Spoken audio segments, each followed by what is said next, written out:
Today on Bruce Fixes Stuff, we're going to show how to plug a hole in a tire. The first thing we had to do is figure out where the leak was, so we sprayed on some soapy water and it started to bubble where the leak was. So now that we've got the little piece of metal out of there, we're going to ream the hole bigger with this thing, get it all the way down in. Now that it's in, what I'm going to do is move your water so I don't knock it over. And you just kind of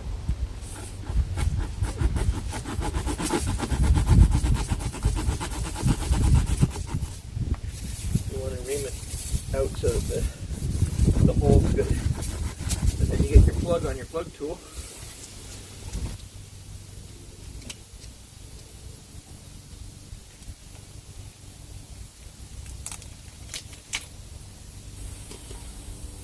Now these are a pain in the butt.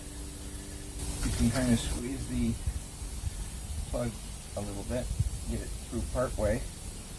Then you can grab it with pliers, or if your fingers are nice and strong, you can do that, I guess. But I prefer to use pliers or side cutters or something. Pull it through till it's about halfway. Hold it down along itself like that.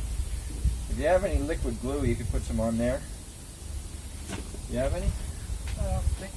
I'm going to take your... Perfect. That's what you want to use. Little rubber cement, you just put some of that on here. You don't need a lot. Like that, put the lid back on. And then you take this out. You want to kind of aim it away so it's not getting in your eyes. You got to put this back where that came out.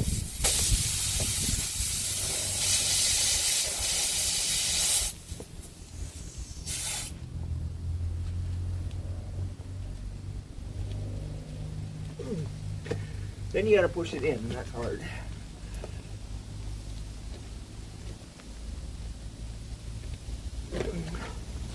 But it's in. And then you just give it a bit of a twist and then yank it out.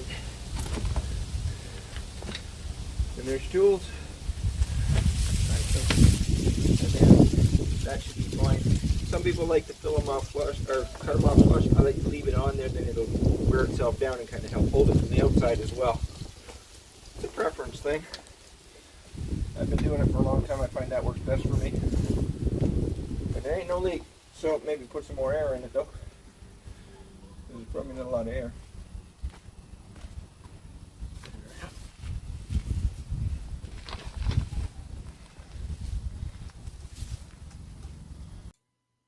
And that's how you plug a nail hole in a tire. Until next time, this is Bruce from Bruce Fixes Stuff. Please like and subscribe for more videos.